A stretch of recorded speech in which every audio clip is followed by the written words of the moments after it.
Here we go. I am so excited to kick off the Incubator bonus series here on That Entrepreneur Show. If you've been following me on social media, my website, you've seen me here at the Lowth Center, grinding with other startup companies to turn our dreams into reality. I have the honor of interviewing Dr. White, who really kicked off this program. So Dr. White, thank you so much for coming on. Hey, it's great to be here, Vincent. I'm so glad to join you today. Oh, I'm very excited as well. She has put together an incredible, I would call it second home here for us entrepreneurs who spend so much time here. And she's so accomplished in her career. She'll be talking about all of that. She has an awesome podcast to add to your queue as well. But I want to start off because we are doing this Incubator bonus series. Sure. Talk about how the Lowth Center came about. Oh, that's a great question. And thank you again for asking that and for having me today, Vincent. So the Lowth Entrepreneurship Center, we opened in 2015. And it really, it's always been a dream of mine to create something like this. This is a 26,000 square foot facility that allows us to bring together people from all walks of life, really, and every stage of entrepreneurship, from, learners who are here on our campus in the undergraduate program, to people from the community that are running businesses, a few like you that are coming back as alumni who are now graduates and running companies.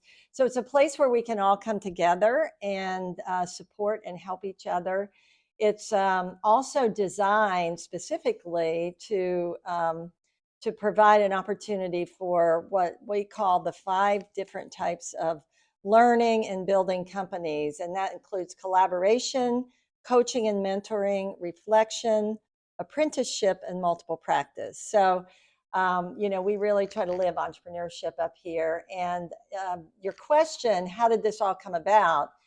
I have to say that it was, like I said, it was a dream of mine. I've been in entrepreneurship education for many years, came to the University of Tampa, but what really made it possible was having the university leadership here willing to support it. So President Vaughn, who's been here at this university almost 30 years, is very entrepreneurial. And the really cool thing was when we first started talking, he gave me a chance to kind of talk about my vision. And so this space grew from like a couple of offices and, a little workspace to what we now have. So it was a true collaboration of many, many people, and I was blessed to be a part of it. And I feel very fortunate and blessed to even be in this program. We have access to mentors and coaches and trainings and the office space that helps us put all of our thoughts together. I do want to shift over to you now. You mentioned you've been in entrepreneurship for a while. I know your story because I've had the opportunity to learn it. Everyone that doesn't have that story in their mind yet, what led you to this entrepreneurial journey that we've got to connect now? Well, I get, the starting point really, and I don't know if you and I've even talked about this, but it really goes back probably to my childhood, because my mom, who's no longer with me, but who had an amazing name, Betty White. Okay. So my mom was Betty White. Maybe not the Betty White you're thinking about, but equally cool. Yeah. She was an entrepreneur. So I really learned an entrepreneurial mindset from childhood. But my parents really valued education, and I did too. And so I was really fortunate to have the opportunity to get 2 advanced degrees. I worked along the way before I graduated with my doctorate. But when I received my doctorate, I started teaching. And my PhD is in strategy and marketing. So I started teaching at Northern Kentucky University, which is in the greater Cincinnati area. And they hired me to teach entrepreneurship to teach strategy. But, oh, by the way, we'll give you a chance if you want to, because they knew I was really interested in it, to start a class in what we called then small business management. So I taught a small business management course, and we started out and had a pretty decent number of students take it as an elective. It became very popular. And so I was fortunate. I got to write a grant. We were fortunate to get that grant from the Coleman Foundation out of Chicago. Yeah, and they helped us launch the program, and then we later raised money for the program. And so that's how I got started in it, and that was the beginning point. You've always had the big vision. It seems like you've had this big vision, and now a little further south, you've got to do that here in Yes, Tampa. that's right. That's Everyone right. out there, don't limit yourself in what you offer as an entrepreneur. As I started out, she has an awesome podcast. If you're listening to this show or watching this show, this is also a podcast you're going to want to subscribe to. Let's talk more about your show. Okay, well, the show is called The N Factor, and that's EN Factor. So like the X Factor, only looking for what it is that differentiates and separates an entrepreneurial mindset. And it really is all about the way that you look at the world. I mean, it's like you put on when you look at the world from an entrepreneurial mindset, you literally have a different lens, and it's an opportunity lens because you're always looking for opportunities. You're willing to step out and take action, and you are also willing to push through all the failures that you have. And I know resilience is a big part of your message. Yeah. But resilience is one of those 3 competencies that I found in years of study that separates people that have an entrepreneurial mindset. So my podcast really, I interview entrepreneurs from all walks of life in every type of work, and because we do find entrepreneurs in organizations as well as Absolutely. starting their own companies, so I interview them, and we dive into their stories. And I'm also in 2024, just a little teaser. All right. I'm going to start doing more solo episodes, and also bringing in some more unique aspects of what I do, and that specifically is going to include translating some of the academic research in entrepreneurship into practical tips that are going to be useful for entrepreneurs. So I think that's incredible, because as the world's obviously changing, podcasting is becoming more and more popular and a medium that people prefer. So I think the service you'll be providing there is great. As a podcaster, I got to dig a little deeper. What is your favorite part of hosting your podcast? Oh, wow. You know what? It's getting to meet people and talk to them. And I don't know, maybe I'm just a little nosy, but I love being the one asking questions. I don't know how you feel about it, but it is so much fun to me to be able to ask those questions. You're leading a conversation, but I have a host with me hosting this, so it's kind of like a cool co-hosting opportunity. Yeah. It would be remiss for me if I didn't stop, because of your expertise in entrepreneurship, for all these entrepreneurs out here who may be tuning in today but are not quite at the point of joining a program or getting in funding or excelling, scaling, all these things, just getting started. What can you offer people through all of your expertise here, just to not waste time? Something many of us do. We don't have a plan. We're wasting time. How can you help them? Oh, that's a really good point. First of all, you know what I would say, Vincent, is that if you really step back and look at it, none of it's a waste of time, because you're going to learn something. So, entrepreneurship is about learning. And I, as you know, I've been an educator, but I also have had my own businesses. And some of the most important things I learned from going out, trying, and failing. And, I've shared with, some of the companies, one in particular, my technology company, RiskAware. Yes, love that I shared that story with you. And there were so many mistakes that we made along the way, and so many things that I look back now that I know we could have done differently and better. But the reality is, it's all about learning. And so mistakes I made there, and times when I was treading water, that was all something that I could use later. So I think for anybody that's starting out, first of all, you don't have to know it all, right? I know you may be sitting there thinking, well, yeah, it's easy for you to say you've got a PhD. Well, the reality is there's still so much that you don't learn in school, no matter what. There's a lot you can learn from school, but there's so much you don't know. So every entrepreneur is going to be learning along the way, and you should not wait until you think you know how to do it. It's all about getting out there and diving in. And I guess the second thing, because I talked about it today in my class, is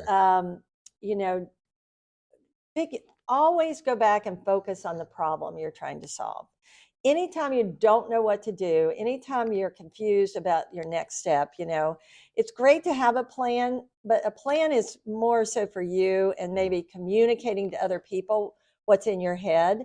because the reality is it's not going to look that way when it happens, and That's the that's truth. okay. And you'll know the right thing to do if you always go back to the problem you're trying to solve. And how do you go back to that? You constantly talk to your customers. You've got to I like that.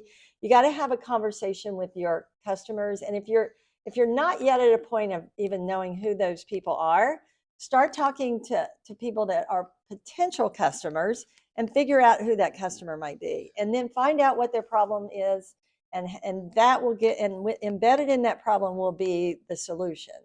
That's the goal. I love that answer because it also involves a little reflecting and taking the time to re-speak to your customers, not just go, go, go. And do you ever find this on your students or mentees where once I stopped looking as the mistakes as failures and as learning lessons, my whole mind just started growing, and I was just not just dwelling on it, sulking. Oh no, I fix it up a little bit and try it again. Yes, absolutely. One of the most dangerous things that we do is we ruminate. We go back and we're like, "Oh, I can't believe I did that. It was so stupid. I lost so much here." I have lost a lot of money along the way on various things that I've tried to do Right. that didn't work out, and I've wasted a lot of time. Not wasted a lot of time, invested a lot of time. Like it, But yes. it's all an investment, right? And time and money. In fact, a lot of times, Vincent, I'd rather somebody steal my money than take my time, because I can make more money, but I can't get that time back. So, you know, you're learning along the way, no matter what you're doing, even with people in your life that might feel like they're wasting your time. There's probably things that you can learn from that relationship and that experience. Absolutely. Every conversation, every podcast episode I have the fortune of hosting, I learn something from everyone. It's been such a So do great. I. So do I. I mean, even though I've been doing this a long time and I'm so, like 3 times your age or whatever, it's maybe not 3 times your age, but I I'm a would lot say, older. give I'm a lot yourself the older. credit. Yeah. You've certainly impressed me in the show. You've taught me so much. Again, every conversation, everyone out there, I'm now going to ask her to share how we can find you online, and of course more on that podcast where they can find that, and then we'll wrap it up where if anybody out here might be a good fit to apply for the Lowth Center for next year, how can they go about doing that? Absolutely. So, first of all, the best way to find out about me is my personal website, and that's drRebeccaWhite.com, drRebeccaWhite.com. And you can find my podcast there, or you can find it on Apple, Spotify, all the platforms. It's In Factor. We have about 130 episodes Amazing. now, and some of the oldest ones are great too. So I'd love to have you catch those. On my podcast, on my website, I also have my books about entrepreneurial mindset, and I also have some other free resources. So please check that out, and that's drRebeccaWhite.com. And love for you to listen to my podcast.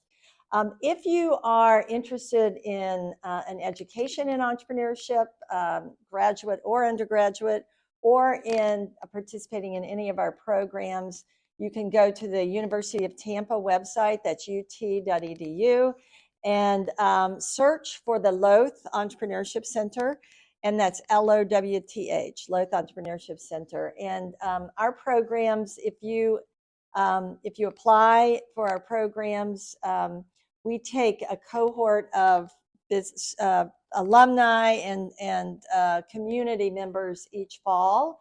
But we do occasionally bring in some people in January, for the start of that semester.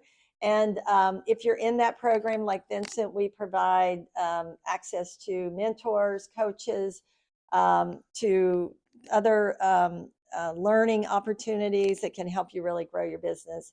If you're interested in our academic programs, feel free to reach out to me or our admissions office, and love to have more people learn more about what we do up here. And we've got amazing students and amazing alumni, and I'm proud of Vincent and all of our team here. So yeah, well, thank you so much for offering all that information, for an amazing episode. And if you're like me out there, you were lost in the entrepreneurial whirlwind, doing all the day-to-day, not out seeming kind of lost, even though you have the education and all these things, these type of programs have not only turned around my whole journey, but many others. So I strongly urge yourself to challenge yourself, and get out there and hit that apply button if it makes sense for you. Because for me, I mean, now everything is so much more clear. So I'm very grateful for this opportunity and for you kicking off this special bonus series full of all of the incubator participants and some other great entrepreneurs inside this building.